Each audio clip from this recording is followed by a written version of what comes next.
Good morning. Welcome back to the Gruber Morning Show. I'm Pete Gruber. A Tesla I'm Roadster podcast. I'm Mark Schaffner. Good morning, and welcome to the Tesla Roadster Roundtable podcast. That's right. Thanks, Jesse. Thank you. By the way, guys, we might have Jesse coming in to the picture for a few seconds. He's going to go ahead and get Instagram up. We were running a little bit short on staff today. Yeah, normally there are three people behind us here, and today we have only one. One is sick, and one was a scheduled vacation, so we're going to try to make it work with just one individual here. So one of the things I wanted to lead with was one of our favorite authors, Ingramar Anderson, sent us another one of his books. And this one is called AI Enlightment. And the description here is a glimpse into the new era of artificial ingenuity. Ingramar freely admits that he is using AI to help write his books.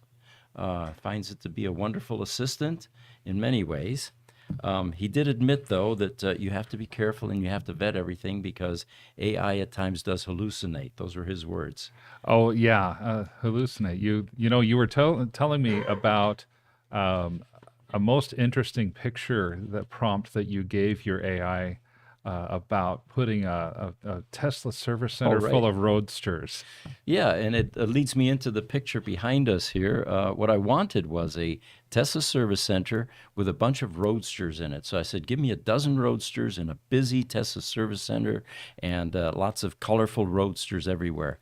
And the three images were not Roadsters. They were other Teslas. Mm-hmm. But the fourth one was really bizarre. There were robot fragments hanging off the wall. There were partial humans on the floor. Live on Instagram now? Oh, so we are live on Instagram. Thank you, Jesse. Thank you, Jesse. Probably not a perfect lens because we don't have our staff here to put the lens on properly. But anyway, getting back to the picture. So it was... artificial intelligence is kind of an oxymoron at this point at times, although the rest of what it does is just phenomenal. So here's how Ingramar describes in the foreword of his book, and I like this part. He says, "May the stories within these pages inspire, provoke, and illuminate the uncharted paths that lie ahead as we continue our journey into a world transformed by the marvels of artificial intelligence. Here's to the AI enlightenment we co-create one bite at a time." I'm really looking forward to reading that particular book. Do we know yet when this is going to be on sale, or is it on sale on Amazon already? I did not get that from him. We just got this, I think, a couple days ago or so. But, just reviewing it briefly like I did, there's some interesting stories in here. So I think this is going to be a popular book. Yeah, I think it's going to be really interesting. I loved his read of The Future is Electric. Nice, easy read, available on Amazon. I'm sorry, not Instagram. And looking forward to reading this one as well. So thank you for correcting me this morning. This is the Tesla Roadster Roundtable podcast, and we've got some Roadster content for you this morning. As always, we look forward to your questions. If you don't have a Roadster and you're just interested in the content, feel free to ask questions. And it looks like Ingramar just came in from LinkedIn. He says, "Thanks for showing my new book. It's due June 1st, he's saying." There we go. And tell us, Ingramar, where they can buy the book. Where are some of the outlets for this? And in the meantime, it looks like YouTube is coming in. Lightning Rod, he said, "Oh, this is regarding the cars, the 3 Roadsters in China." Yes. And we're going to get to that, so hang tight, Lightning. So anyway, the bids are still coming in apparently, and we actually have a bid now that is just north of 7 figures. And what we're doing right now is vetting this bidder very carefully, and we have not completed that process yet. But yeah, we've reached out to the seller. I think part of it is that the seller's in China right now. The bid came in just this morning, and it's 1 o'clock in the morning in China, as we found out from Mark Webb Johnson last week. But what is so remarkable about all this is these are, of course, barn find Roadsters, unexpected, 0 mile or close to, and so far the pricing outweighs anything that has ever been sold in the Tesla world. The highest one so far is almost $300,000, $295 to be exact. for a Tesla Roadster VIN 13 with 894 miles on it. So it'll be interesting to see where these cars end up, these three, and where they end up going as well. By all means, I think at this point these are going to end up being the highest dollar per car Roadsters ever sold. And Lightning Rod, I see your YouTube comment that said I bid 1 million and won. That would not do it now Yeah, for those it would not, Roadsters. yeah. The sellers right now are in China, and they are with the Roadsters. It took about 48 hours to get the proper permits. A lot of bureaucrats there in China, apparently. But to even get to the port to view their product or their cars, they had to get a permit. And as of this morning, they were able to start taking some additional pictures, which we will post this morning within the next couple hours after this podcast. Another interesting item came to light. There was some discussion about the fact that there were really 4 Roadsters that were shipped to China at this time in 2010. Yeah, I remember that. Yeah. And one of them was VIN 1185, and no one knew what happened to it.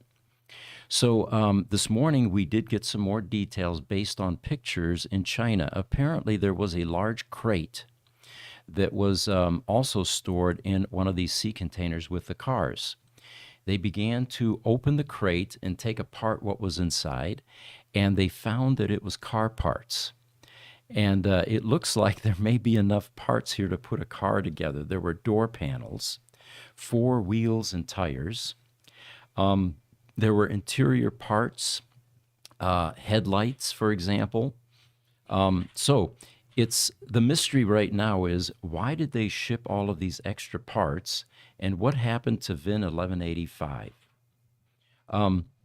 There's a Roadster historian that has been very generous with offering information to us, and I alerted him early this morning, have not received a response yet, to try to figure out what happened to VIN 1185, and is it possible that a chassis was shipped along with all these parts and the final assembly was going to be done in China, although the chassis has not yet turned up?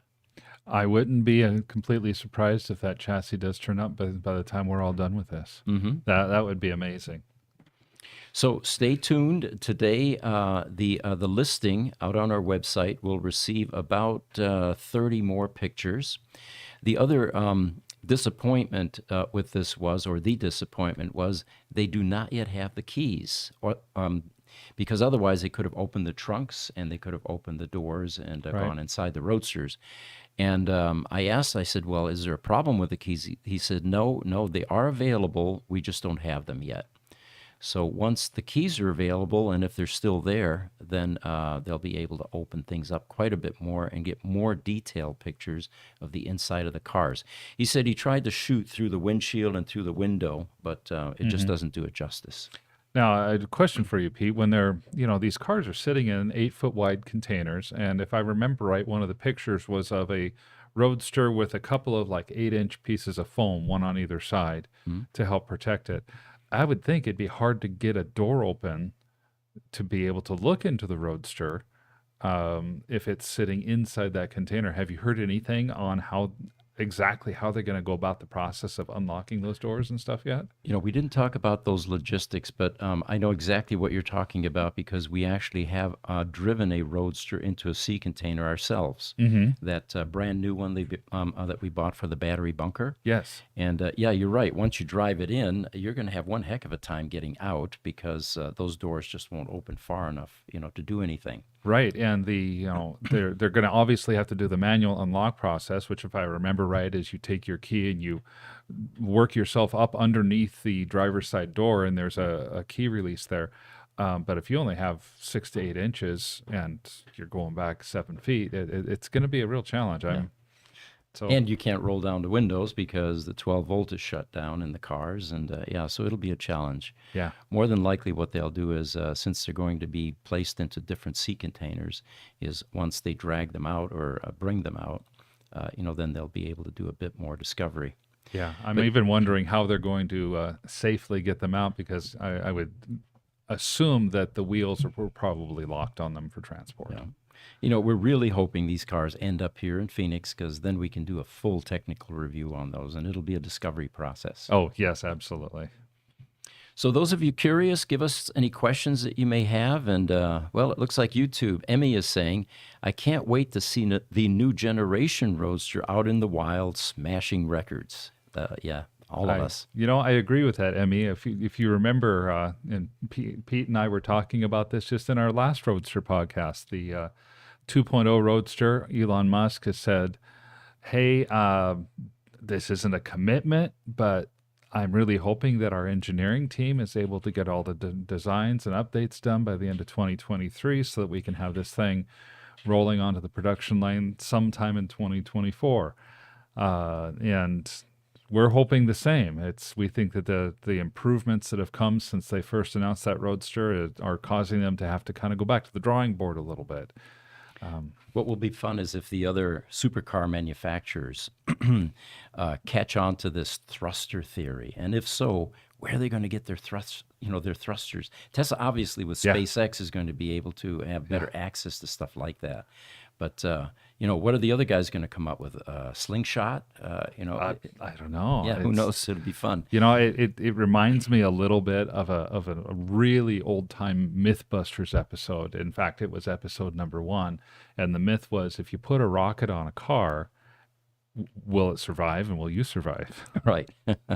That's like these guys that are they have rocket thrusters on their arms, and they're actually flying with those. I guess it takes a lot of practice to get the balance right. One thing I didn't describe to our audience was the picture behind us. Our tradition had been to grab pictures from Pete's photography library for decades of doing photography as a hobby. And I found that that AI is so remarkable that we're beginning to use those images. Now, this was the final attempt at trying to get some Tesla Roadsters into the background.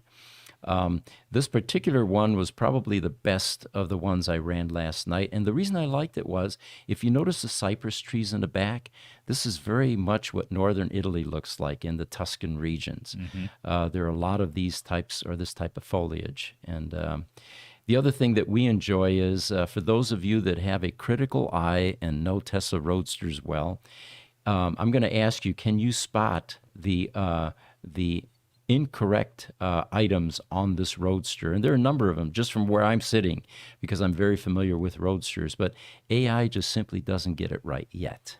Not yet. So we won't spill on what some of the things that we saw, where I had seen a couple of them and you pointed out at least one more. Hopefully we can get some comments from our audience here, and they'll see some of the things that are going on. So, just being a fly on the wall in Franz von Holzhausen team's office, the designer at Tesla, I can't imagine that they're not paying attention to this, because the variations that you can get in design are just so wide that this would be a great tool for any automotive designer to just simply get inspiration and different ideas. Yeah. Yeah, if Cyber Hooligan is watching today, this could give him some ideas for what he wants to do on his next project as well. That's true. We didn't cover that with him. We should have gotten him into Mid-Journey and told him, you're still struggling with, how do I make the tail end of this car look? How do I make it look like a Lamborghini on the side haunches and all that? Yeah, it could have given him some great ideas. It would. So that's what the image is about, and it looks like Ingramar is piped back up. Mm-hmm. He says the book can be ordered everywhere. So this book is going to be out on more than just Amazon. And I'm sure that his other book, The Future is Electric, is the same. You can go to Barnes & Noble, indie bookstores, Walmart, Target, etc. It is available worldwide in most countries. And he's working on German, Spanish, and Portuguese translations as well. Probably using AI too, I would suspect, Ingramar. I would suspect. Yep. Looks like one of our social media guys who's not here today, Richard. Hope you're feeling better, and that flu poisoning or food poisoning or flu can be a tough thing to get over. But Richard, who's normally here chiming in and doing all of our questions, asks, have they been able to determine if the service plugs were removed? And this is on the Tesla Roadsters that he's talking Yes. about. You know, without being able to access the trunk, which is the most likely place that they would have put these, probably, well, they can't determine it at this point. It's a small little orange thing about yay big, and yeah, you can't miss it because it's pretty bright orange based on the standards created around high voltage and EVs. Everything is orange that's Right. high voltage. Foster Henderson on Facebook has made one observation about this particular Roadster, and he's correct. Usually there are too many vents on the Roadster AI pictures. That's true. We've talked about that in the past. You get these Roadsters that have 5 or 6 or 7 vents, and this one has vents in the opposite directions. It does, and there are fewer of them. It looks, from where I'm sitting here, maybe 2 hood vanes, but not 3. Yes. Good catch. Yeah, Good good catch. catch, Foster. YouTube, Rafael Perez, he says, how much will the new Roadster cost? You know, they had it posted on their website for some time, and people were taking pre-orders. And I think it was $50,000 to place a pre-order for the Roadster at that time. Yes, the price was listed at $250,000. You could get the standard Roadster Generation 2 with a $50,000 deposit. If you deposited the full $250,000, you were going to get preferential or some sort of a sport upgrade or something like that. The Signature Series. Yes. And I don't know how many were in the Signature, and the Roadster was 100 in the US, 250 in Europe, and I think it was higher for this new second generation Roadster. Yeah, I think $250,000 was going to be the price at the time, but they've taken that down some years ago, so we're not sure exactly where it's going to end up being priced. Right. Question is, will those that put a reservation with $50K down be able to hold the price of $250? It's probably everyone new that is coming in is going to get charged the new price above $250 is what Yeah. we're assuming. Yeah, and I would think that they would have to hold to that. So getting to some Roadster items here. First one that I have is log files. A log file on a failing Roadster is very important because there's a certain amount of information that you can extract from the vehicle display screen, VDS screen for short, but not sufficient information to give you a deep dive typically. And we have a newsletter, by the way, on our website that shows you how to pull a log file from your Roadster, and it's not as simple as it sounds. But you take a memory stick, and there are very specific parameters you have to meet. It has to be 4 gig or smaller. Now, I didn't say 4 terabyte, 4 gig or smaller. And if it's anything larger than that, the Roadster has no idea how to put a log file onto that memory stick. Correct. Now, for those of you that are technically savvy and know how to reformat and repartition your stick, you can take a 16 gig or 32 gigabyte stick, but what you have to do is change that partition size down to 4 gigabytes and only have one partition, and then you can do the FAT32 format, which is the older style Windows format, and the Roadster will read those. Okay. So it's all hope is not lost because it's hard to find Very hard, yeah. very hard to find one that's that small, but it is possible to use larger ones if you technically know how to repartition it. And for those of our customers that are struggling with trying to find one, even on Amazon, we have some in our service center. We will send you one for free. So a 4 gig memory stick, you have to put a file out, and it is case sensitive. It has to have a capital letter. And anyway, once you've done that, then you can take that and plug it into a USB port, which is underneath your console. On the 1.5s, it's underneath the stick shift. On the 2.0s, it's underneath the push button portion of the console. And once you plug that in, it will start to blink. Do you know the exact sequence? Because you decode those. Yeah, as far as putting the stick in. What happens next? I mean, how many blinking lights? How long does it take? It will just start blinking. The USB stick typically itself, if it has any kind of light, it'll start blinking within about 5 seconds. The download starts. Usually, the download takes a few minutes. 5 minutes or less is typically what will happen, and and once the blinking stops, you'll be done. The VDS screen will typically display something that says that do not remove the stick, downloading log files, something of that sort. So there's an alert. There is an alert on the VDS screen. It's also important when you put the stick in, you typically have your Roadster turned off, and then you turn your key on, not fully to start, just to the auxiliary power. And it's turning the key on to the auxiliary power that typically starts the copy process. Okay. After about 5 minutes or so, the copy process completes. You will typically get a notification on your VDS screen, but we think the more important notification is that the little blinking light on your USB stick stops if the USB stick comes with a light, and then you're ready to pull the file. Okay. And for those of you that think you can then take that that memory stick and plug it in your laptop or your home PC and decrypt or decode what's going on, this is basically hexadecimal, a machine language almost, and it requires parsing programs in order to read what's on that. Now, there have been some Tesla pioneers that in the early days, like Tom Saxton, for example, worked on a parsing program. Tesla, of course, had one, but they didn't initially share it. And actually, my son, Peter Gruber, spent some time developing the parsing program even further using some of Tom Saxton's basics. And so we have a fairly sophisticated parsing program that basically tells us what's going on under the hood in your Roadster.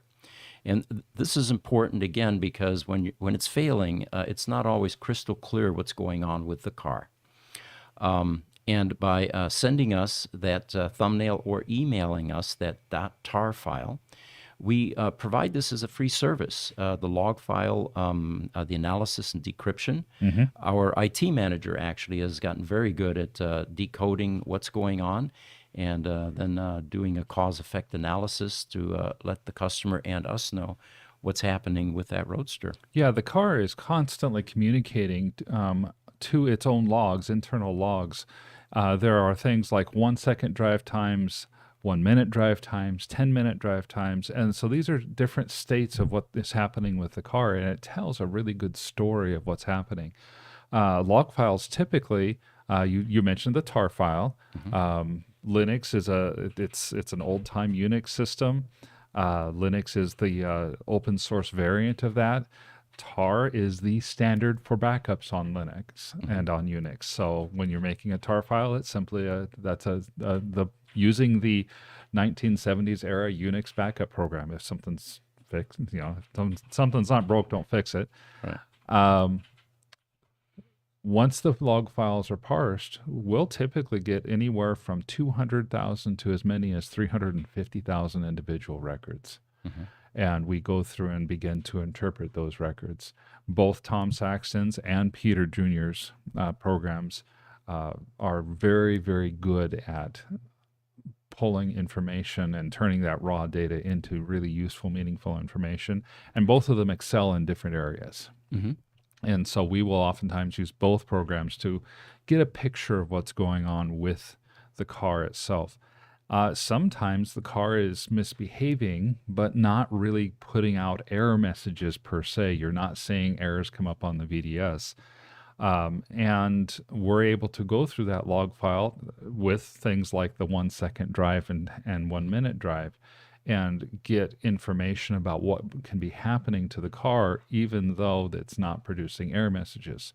That's how we went about and began to cooperate with Tesla on the 2016 R80 battery packs that were suddenly getting weak. We could see on those 1 second drive times the behavior of the battery. Even though it wasn't producing an error, it was an anomaly. It was not normal what it was doing. Just that the car was acting within its normal parameters. I'm glad you brought that up, Mark, because the predictive analysis feature in the log files is highly valuable. Like you said, sometimes there are things occurring in the car that have not yet made it to the VDS screen. That's right. And they're a predictor of what could happen. Where this is also useful, and we have been recommending this to some of the customers that are interested in purchasing a Roadster. We began to make the CAC collection popular. In fact, some of the auctions are even using that now. They're asking the sellers for the calculated amp hour capacity, which is a good barometer of how the battery's doing. But another one when you're selling a Roadster is getting a log file. Because in that log file, again, you can do some predictive analysis. Does it look like a fan's starting to go out and is misbehaving that hasn't made it to the VDS screen yet? Yeah. Temperature issues, that type of thing. So, yeah, log files are very handy. For those of you curious and want to extract your own log file and then send it to us for a free analysis, if you go to our website to newsletters, there is a newsletter that says how to pull your log file, and you can then send it to us. It is a free service that we offer, so if you wish to do it, and just even for the information, like Herbert Buter is asking on YouTube, yeah, by all means you can do that. What Herbert has said to us is good info about the log file. Does it make sense to send you the log file on my functioning VIN 213? What useful info would I get back in return? Well, we'll be able to do things as we do the log file analysis.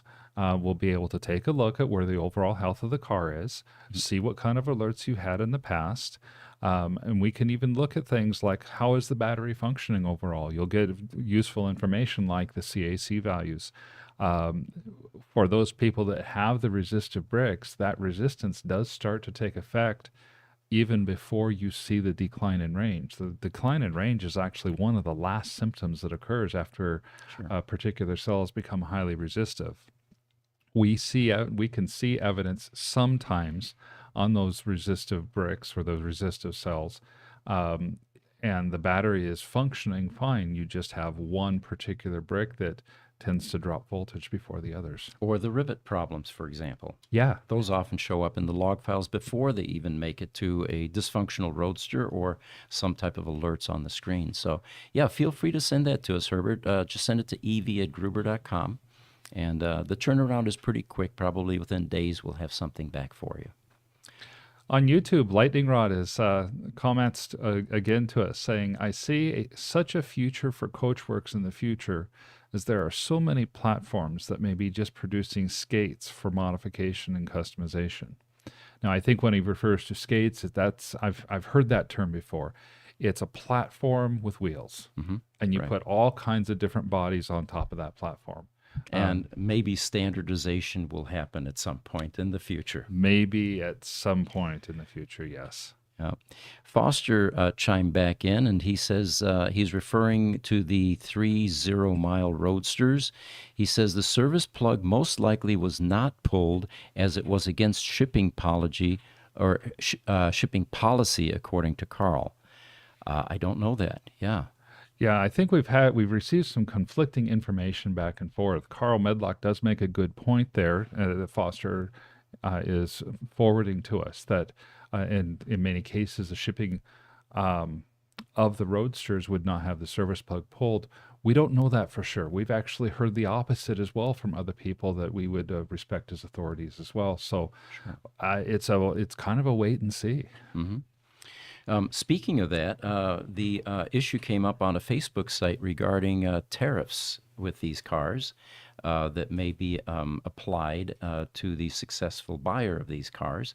And you did some research. Maybe you can share that with us. I did. When we were when the tariffs from between China and the United States were first coming into effect back in the Trump administration, 2018, 2019, we had to go through and do some analysis for the products that we resell, because many of the things that we resell actually come from China. We had Gruber Power Services branded batteries that are manufactured in China. We have, for our communications group, we have fiber optic cables and copper patch cables that are manufactured in China.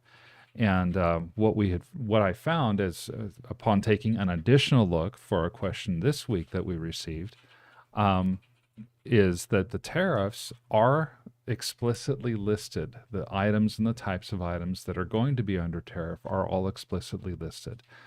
Tariffs apply to newly manufactured items only. These cars are not newly manufactured, they're used. And the tariffs do not explicitly talk about automotive vehicles, but they would have to have been manufactured in China, not in the United States. So these Roadsters, which were manufactured here in the United States and then exported to China, would not be subject to tariffs if they were to come back to the United States. Okay, well, that's good news. That's one variable that has been removed as a potential cost item then. Yes, most definitely. We also talked to the sellers, by the way, staying on the subject of these cars. There is a bid deadline, the 26th of this month, which is Friday, Yes. right? And the seller is not 100% at this point whether that deadline is firm and fast. But if you're planning on putting in a bid, I wouldn't gamble and get your bid in if you're planning on buying these cars. On Facebook, Jiminey Stack has chimed in. Good morning, Jiminey, and thank you. You've always got good information for us. He says that $250K was for the Founders version of the second generation Roadster, and reserve only, and it had a full $250K payment for those. So it was you were right, Pete. It was a special series, the Founders Series Roadster, that required a full payment up front. Jiminey, while we're on the subject, do you know how many were in this Founders series for this new second generation Roadster? That was one bit of information that we weren't able to provide this morning. By the way, Jiminey is the godfather, the Arizona godfather of electric vehicles. I first met him at a party like 10 years ago or so, I think before I even had my Roadster. And it was, there were a lot of EV people there. Okay. But Jiminey was talking to them about the advantages of going to electric vehicles before the Model S even came out. And he's the only guy I know that carries an 18650 cell in his pocket so he can give some detail about what EVs are all about. So Jiminey is definitely very knowledgeable and very committed to the cause. You know, at some point I'm going to need to meet Jiminey. Mm-hmm. I think it'll be a fascinating and fun meeting and a good time. Instagram, Wheezy in the His House says that Roadster is looking pretty sexy, the one that we have behind us there. And yeah, like we said, you know, the designers probably should start playing with variations in mid-journey just to get some design ideas. One of the things that AI does well is it makes mistakes, but suddenly you look at it and go, you know what, maybe that's not a mistake. That looks better than the original design. Yeah, sometimes. Yeah. Well, that might be because he's on Instagram. He might be talking about that Roadster right in front of him. Oh, okay. So it could be either one because I don't think they see the AI one. That's right. That's right. That's true.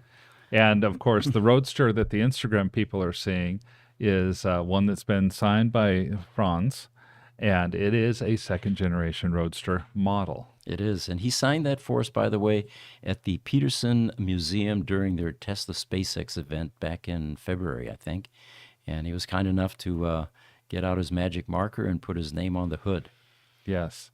Now, I know that for the people that can see our background picture, I know my head is hiding one of the features. The flaws. One of the flaws. So I'm going to go ahead and say it.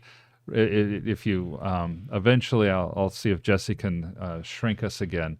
You'll find that behind the driver's side on the back fender, there is not a charge port, but instead a gasoline fuel port. Yeah, and there it is.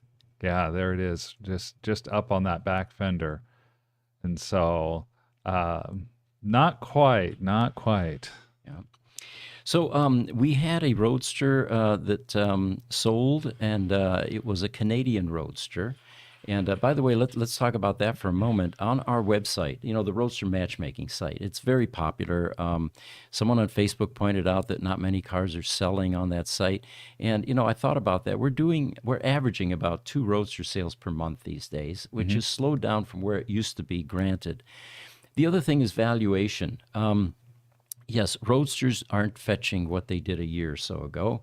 You know, you've got a number of economic conditions that are contributing to that, but there's still strong interest in Roadsters. And because our site does not have an expiration date, sometimes sellers just simply put their wish list price out there, waiting for the right buyer to come along. And that may not be a bad strategy. With no expiration date, within a few months, sometimes somebody pops up and said, you know what, I've been looking for a very orange Roadster with a lot of carbon fiber just like that one, pristine, low mileage, and the thing gets sold for $120 or $130 or so. Typically, roadsters currently are exchanging hands about $90,000 to $110,000. But for those roadsters where the buyer just wants to take one off the market, it can get up to 120, 130 or so. There's one right now that I need to mention. This is an R80 Radiant Red, 2010, I believe, with 8,000 miles on the odometer, that's being sold for $112,000. Now, whenever you see R80, the first question is it 2016 or 2021? This R80 pack was put in 2022. It's only 1 year old. It's a $30,000 battery pack. So you take $30,000 away from 112, and you've got an $82,000 low mileage, 8,000 mile Roadster in the most popular color there was, Radiant Red. Why this isn't selling is a mystery, and hopefully someone out there listening will realize that these kinds of bargains don't come along often. We've had them on our website, and generally the sellers ask me, what do you think I should ask for it? And, we go through the existing listings and all that, and sometimes the sellers just decide, you know what, I don't want to wait. I would like to get rid of this car. And then you've got a bargain. So anyway, check out our Roadster Matchmaking site on Gruber Motors. It's probably the third or fourth one down. It's in Phoenix, Arizona right now. It is not a Canadian car, although it's a Canadian owner, so there are no hassles getting it into the U.S., which is my next topic, by the way. And if you're looking for a Roadster, low mileage, clean, pristine, this is a bargain. So getting back to my original point here was we have a Canadian Roadster that's now coming to the United States. And I cringe whenever I see a buyer trying to bring one in from Europe, Canada, because of the hassles that you have to go through to get it in here. This particular one, and it's almost as if the bureaucrats aren't following the same rule book. It depends on where it's coming in from and, what part of the region in Canada and all that. This particular one, there was some heartache and grief over the fact that it was a kilometer per hour odometer rather than mile per hour. And it had TPMS sensor failure. Well, that's quite common. They have little batteries inside the wheels, inside the TPMS sensors that go bad, and every 4 to 5 years you have to replace them. But it doesn't mean that the car isn't roadworthy, that it's unsafe, that it's any of those other things. Right. So the seller had to fix the TPMS thing before it could even attempt to come across the border, and then they wouldn't let it across because of the km versus mile per hour thing. So they got creative and decided, let's do this. Let's go to Kinko's. Let's have a clear template made that shows miles per hour. And according to the rule book, as long as somebody sitting there sees MPH versus KM, you're fine. So they ended up doing that. And we're almost ready to bring it across. But then one final thing occurred, which was that the seller was very resourceful, and he got Tesla to create a letter of homologation that showed that this car was made in the U.S. and it's coming back to the U.S. So, it basically has the correct passport. Yeah. Well, and I had never heard the term of homologation myself, so I had to go and look it up. And then I found that that is a letter by an authority. So somebody who has authority, like a manufacturer or a government entity, who is specifically giving permission to override any kind of policy that might be out there that would cause something to not be able to be imported.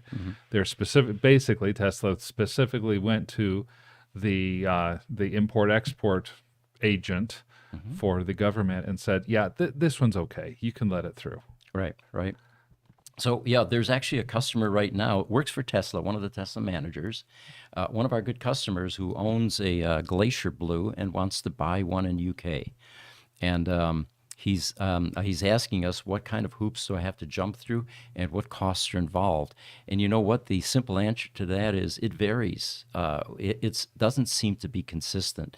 I mean, it was so crazy, and I've told this story 100 times. We tried to buy a parts car out of Hungary one time. It was a lightning green Roadster. And by the time that we finally got to the point where it looked like we could do something, they then decided you need to remove the engine before it can be shipped here to the United States. And then what delayed it, of course, for another few months was, well, define engine. And that, of course, created all kinds of confusion on their end, which delayed things even further. And finally, we lost interest and gave up. It was just too much of a hassle. Well, I mean, we have a Roadster that's coming to us for repair from Canada. The same type of headaches. Yeah. In this case, the Roadster was picked up on a transport. So it was on its way, picked up on transport, got to the border. The agents wouldn't let it come through. And the transport ended up having to take the car back to the owner's house because all the red tape wasn't taken care I of remember correctly. that. And then who's paying for what? Yeah, and then who's paying for what? And what it came down to is, well, you can't send the car across the border until it's fixed. Well, the problem is they're sending the car across the border to get it fixed. Right.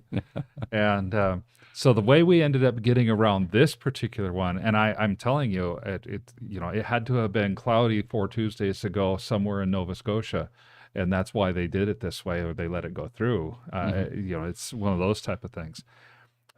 We filled out paperwork that basically said this is a bunch of parts that are going to be collected and put into and become a car once it gets repaired.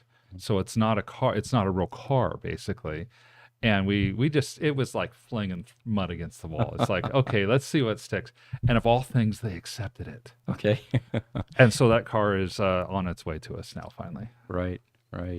We're getting behind on some of these. They're kind of outdated to stuff we were talking about. If you want to get through these. Sure. Let's do a few questions. Yeah. And then I've got another really great bit of news for you regarding another Tesla Roadster support item, which is major. And I'll tell you about that as soon as we get through some questions here. So first, Herbert Buter on YouTube has followed up. This is about the email of the log. He says, great, we'll send you per mail in the coming days. So he's going to send us a log file. Thank you, Habit. And then TikTok, we got an automated message that one of our regular contributors, Smuggler, has just gotten the #1 gifter badge.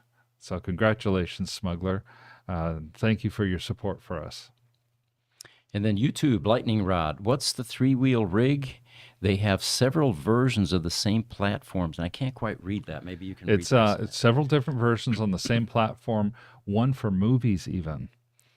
I'm not sure which the 3-wheel rig. Is that Aptera, right? Is that what you're talking Well, about? Aptera and Solo, yeah. Maybe Lightning Rod, you can give us a little more information on that particular one. Mm-hmm. Jiminey Stack has come back to us on Facebook. We were asking him about how many people had Founders Series deposits. And Jiminey says, no, I did meet one man in California who had reserved a Founders Series at $250,000 cash. I don't know many other there were in R. Okay. So kind of a low number. And of course, the final comment with that is, what if you had put $250,000 into Tesla stock 4 or 5 years ago? Where would it be now?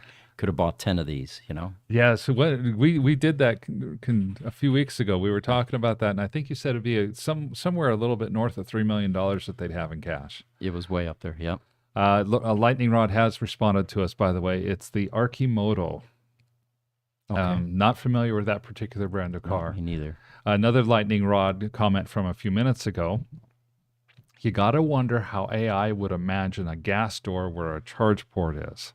Right. I think hallucination is a great term for how AI imagines your request. No, I mean real world picture. I can't wait until AI gets to the point where we can actually correct it and train it. Like Wikipedia, you can actually go in there and you can correct certain things. I was reading something on AI as we were thinking about that, looking for content for tomorrow. And one of the things that AI probably will never get, intuition. That gut feeling that's based on, hey, I've had all these other experiences that are similar. Am I going to take a risk? Am I not? Well, you have kind of an intuition or a gut feeling that guides your decisions into something that might not otherwise be logical. Right. I thought that was a great point from that article. I agree. Facebook, Foster Henderson, he says, Pete, the community needs bags for the hardtops. 996 did not have one either. I've heard some of the owners in the community over the years talking about going to a upholstery store, seat, a cover type place. This is not a difficult thing to build. But let me do this. I will talk to some of the old timers at Tesla. Some of them are retired actually by now. And if we can find the original vendor, we may be able, they may still have the original blueprints, drawings, or whatever they use their schematics for, the cutouts and all that, and measurements. It would be nice to have the original vendor making these, because these cars are going collectible, and you want to stay away from aftermarket as much as you can. Right. That's one of the reasons we took on this quest of trying to get the floor mats redone by the same manufacturer. Star West is out of business, but there's a new one that is now that has the schematics. And we still have not solved, sadly enough, that problem of the white Tesla stitching or embroidery on the mat infringing and violating something. And we just have to get to the right people within Tesla to get that resolved. But I will look into that. It's a good point, Foster, and I know a lot of you out there are looking for that. Yes. Now on Instagram, Trav Wayfar says Homoligation. Interesting. So yes, that was we learned something new all the time, it seems like. Where I first became familiar with that term was NASCAR in the last century. In order for a car manufacturer to put a car into the NASCAR circuit, which of course is, there used to be an old saying, race Sunday and sell Monday. As these cars would perform out on the racetracks, it created a lot of interest. But in order to prevent any type of fraud, with manufacturers building one or two of something and trying to win the race, they had a requirement that you had to have at least 200 or 500, I think. Plymouth and Dodge back in the day, that's where the Superbird came from. That was that weird wing car that had that gigantic wing in the back. It wasn't really a family car, but they had to make hundreds of these in order to be able to race that thing in NASCAR. And of course it won, and Richard Petty actually took that car over for the first time in NASCAR over 200 miles an hour. So that was where I first became familiar with that term, homologation. Very interesting. So the good news that I have for the Roadster community, we have a Tesla Roadster up at the Toronto Service Center currently, or Oakville, and it needs a recovery. It's bricked. And typically what would happen is Tesla would send those cars to us or to a company like us that can recover a Tesla Roadster battery pack. A level 1 recovery is fairly simple. It's a trickling of the main battery pack, the 400 volts, to bring it up to an 80% SOC so that the Tesla the battery management system and the charging systems can take over and charge the car again.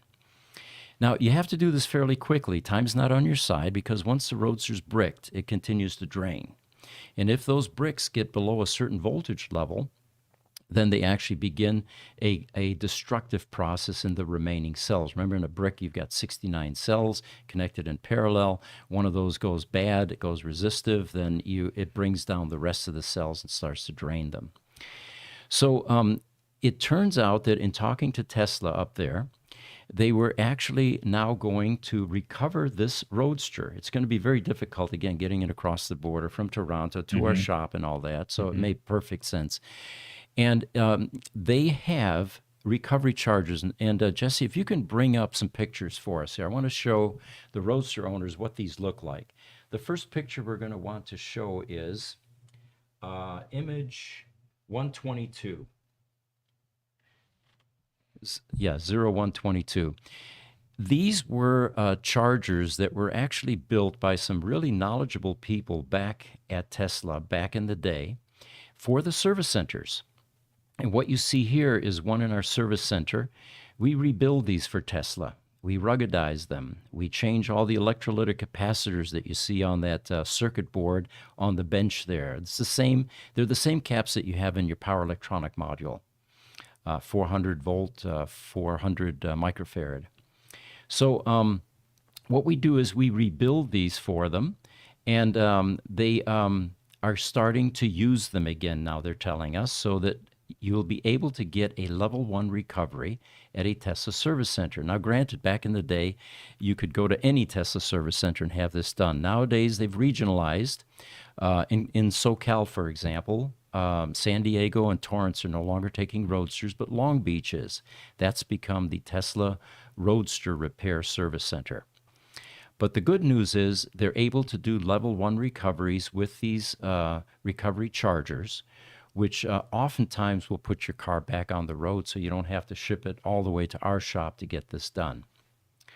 The level 2 recovery, if necessary, which is also a way to get your battery running again, we do not believe they're going to be doing those at the service centers because that requires a battery pull. It requires sheet removal. It requires isolation of resistive cells and then taking them out of circuit. And this particular recovery charger is not able to do any of those advanced level 2 type tasks. What its function in life is to take a early brick Roadster, trickle it back, and then let the battery management system in the Roadster take over and start charging the car again. Well, and that's really important because a lot of times we've talked about when people brick their Roadsters, it's not because the battery is going bad.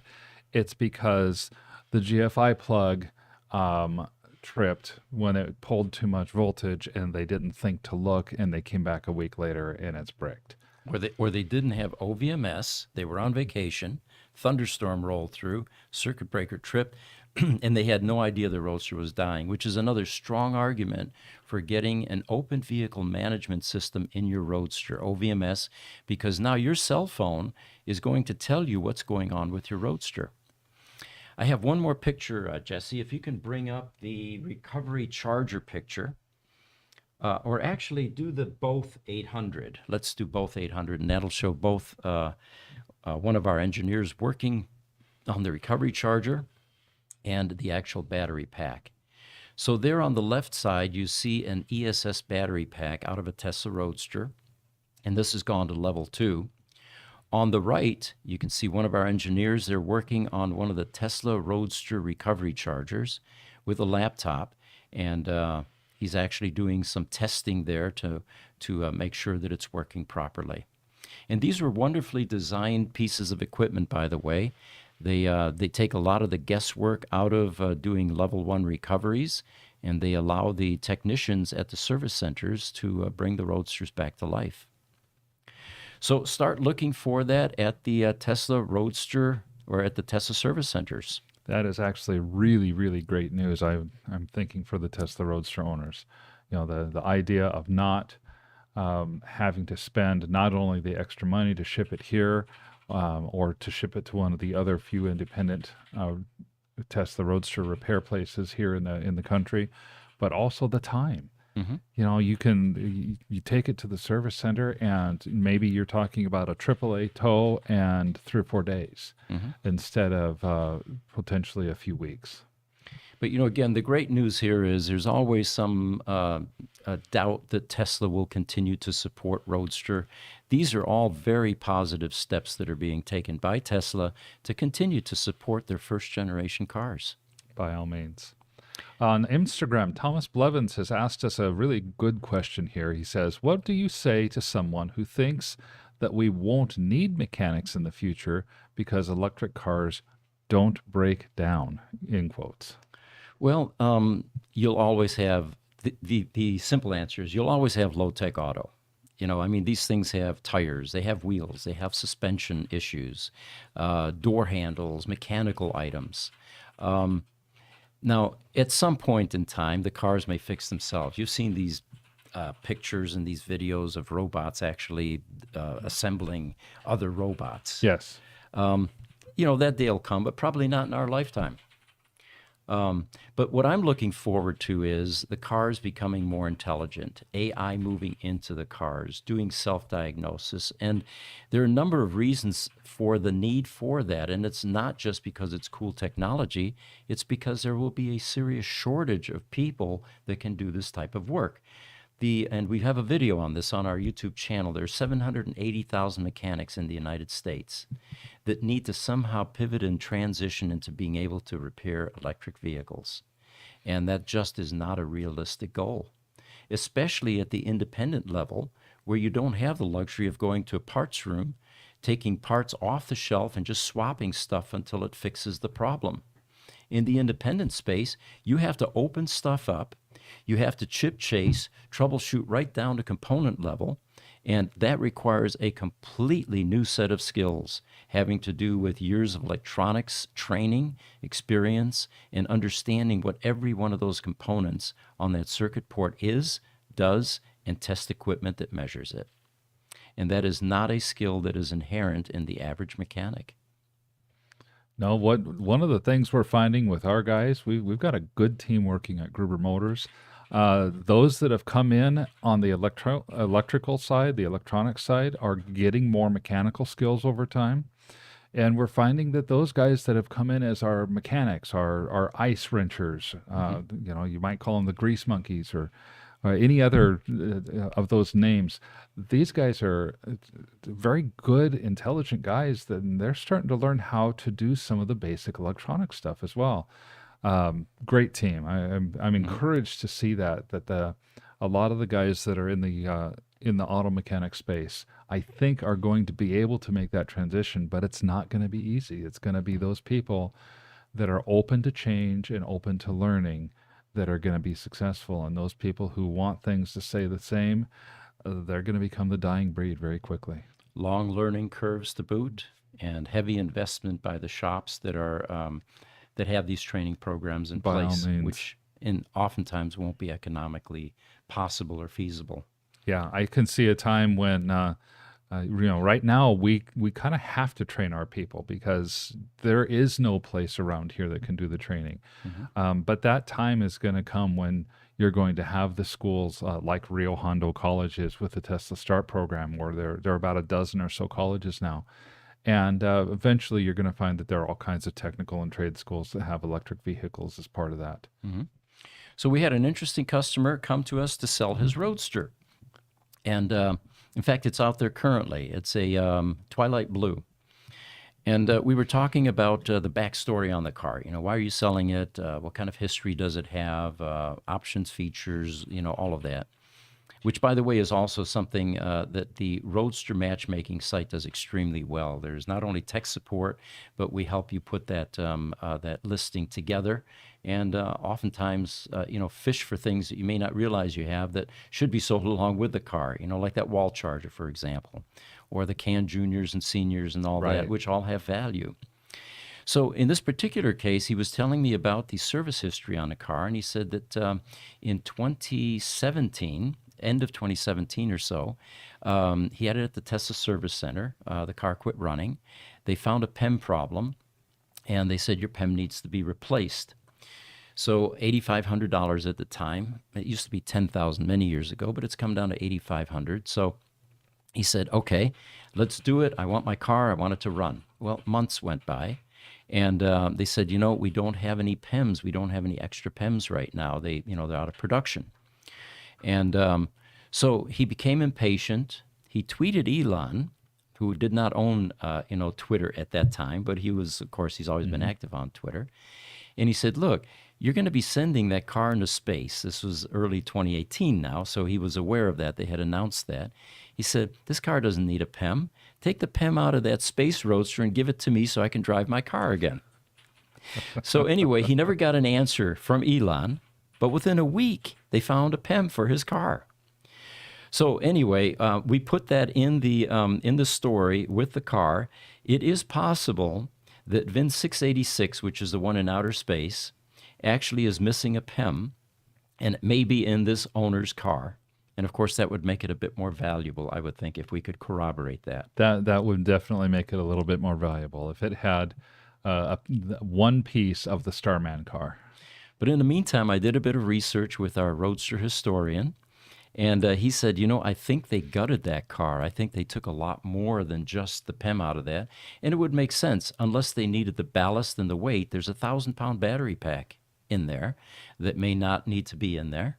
And, maybe the gutted car was sufficient weight to prove that this Falcon Heavy rocket could launch with some ballast. Most definitely. So in case you're wondering, we've got another image to throw up for you here, Jesse. It's the space image. And if you're wondering where VIN 686, which, by the way, was Elon's second Roadster, VIN number 1, Founders number 1, is currently sitting at the Peterson Auto Museum. And VIN 686 is the one that Elon decided was not as important as Founders number 1. So there you can see right by my head where Starman is right now. And he's he's pretty far from Earth, it looks like. The sun is just above Mark's head. The image isn't quite, I think it's a little cut off there, or maybe I cut it off. Yeah, it looks like Starman is sitting out there somewhere outside the orbit of Mars right now. Mm-hmm. And if I remember right, there's like about a 20% chance that Starman will eventually come back to Earth and burn up in the atmosphere in a couple hundred years, Yeah, okay. at best. We actually have a newsletter that came out April 1st that had some great detail about how the car would be coming back, because at some point Tesla realized that they had not provided any charging mechanisms for this Roadster in outer space, and that it was most likely becoming bricked. So they were bringing it back to Earth to ship it to our service center for a recovery. And we released this April 1st in 2018, I believe it was. That's good. That's good. We have a question on Instagram that's not necessarily Roadster related specifically, but I think is worth mentioning here in this particular podcast. Peter Trasolo asks, do you know the percentage of battery fires in electric cars?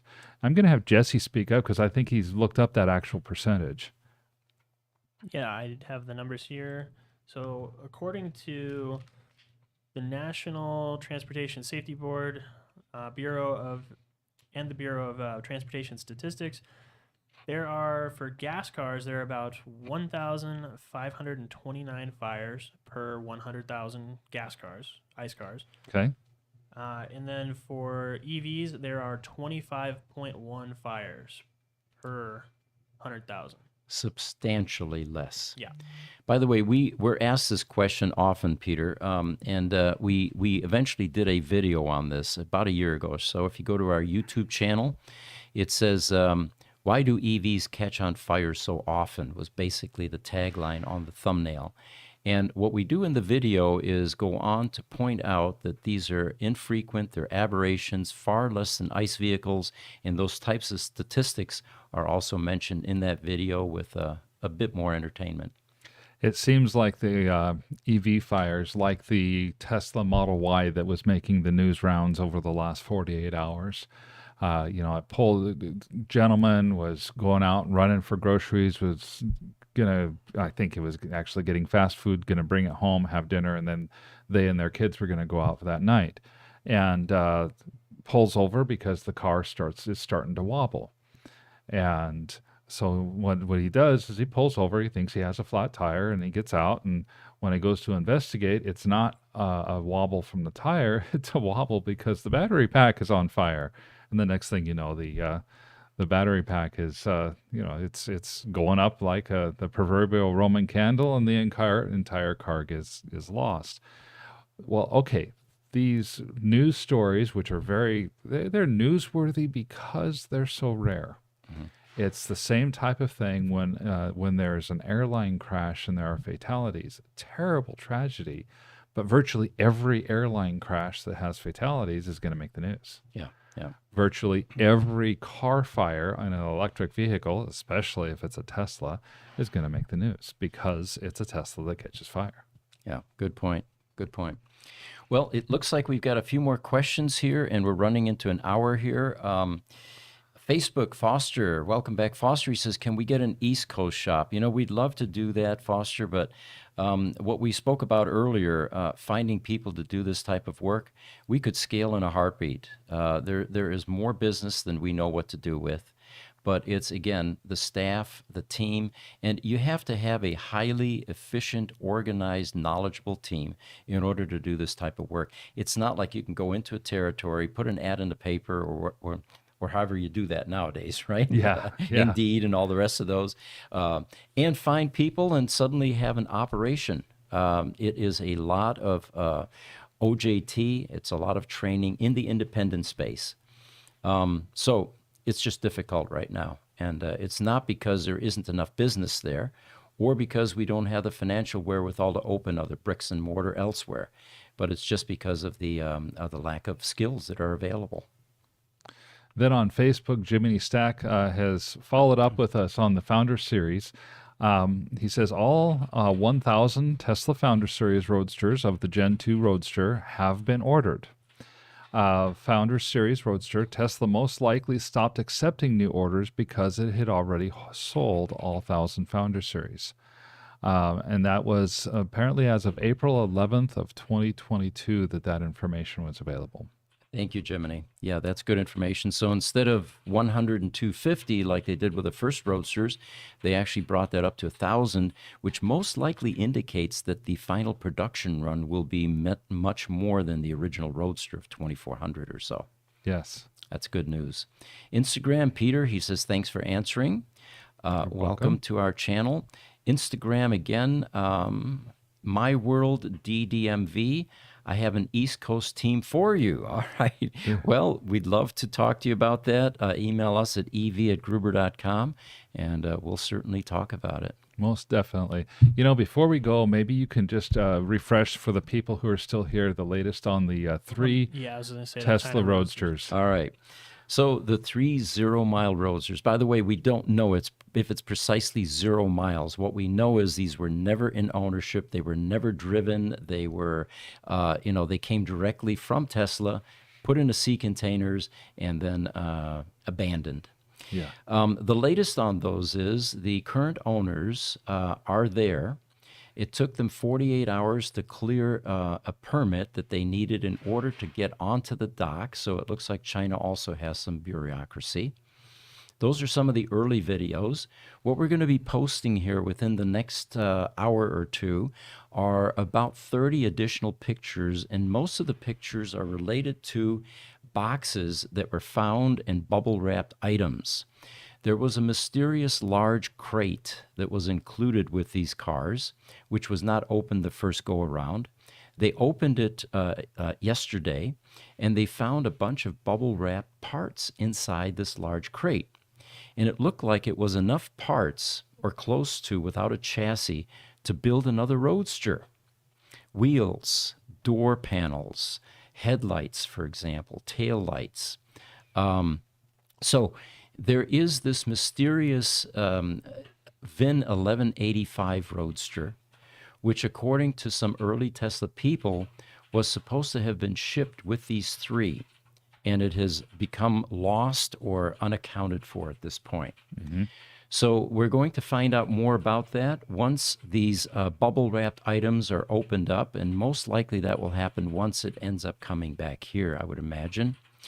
We'll be able to see if there are enough parts here to put another car together, or if there's a Roadster chassis hiding somewhere in this pile of parts. So that's a big mystery at this point. The bid right now is north of 7 figures. We're not able to tell you how much yet because we're still vetting this newest bidder. But it looks like these cars are going to break all records. Well, already have, even at $750,000, which is where the current bid is. And then with this new one into 7 figures, it's going to break all records ever for any Teslas being sold. So keep watch on the site. You'll go to the Gruber Motors site, to the Roadsters for sale. This is at the top of the list. There will be more updates coming here within the next few hours and within the next few days as the bids continue to roll in. As of right now, the seller is saying that he is intending on closing bids on the 26th, which is this Friday. But we do not know if that is a hard deadline or not. He's talked about possibly having some flexibility. An extension, perhaps. Yeah, possibly an extension. Yeah. Again, we really appreciate all of you joining us. We hope you're having as much fun as we are. And if there's any particular Roadster information you would like us to focus on, please let us know what that is. We have enough for next week that we couldn't get to today. Next week, we'll be talking about the Switchpack that's in the Tesla Roadster. These are starting to fail. We're starting to see more errors. We're starting to see more failures. There are particular symptoms that you can watch for. We're going to show you where it is in the car, what it takes to repair it, and if you're trying to find a used part, that may not be the way to go, because it's kind of like your starter motor conks out in your ICE vehicle. You don't go and put a used one in there. You go get a rebuilt. You get a remanufactured, or you get a new one, because that used one may go the same way as the one that was in your car that was used. By all means. So rebuilding these electronics is becoming much more important as these Roadsters age. For Banner PI on TikTok, I know that we're out of time to take more questions, but we are going to have a podcast tomorrow at 10 a.m. Mountain Standard Time, and we'll go ahead and start off with the question that Banner Pi asked this afternoon or this morning for many people, and we'll get a response for that question as well. Perfect. And as always, thank you for joining us. We will see you for the Roadster podcast next Wednesday, for the General EV podcast tomorrow at 10 o'clock. Take care.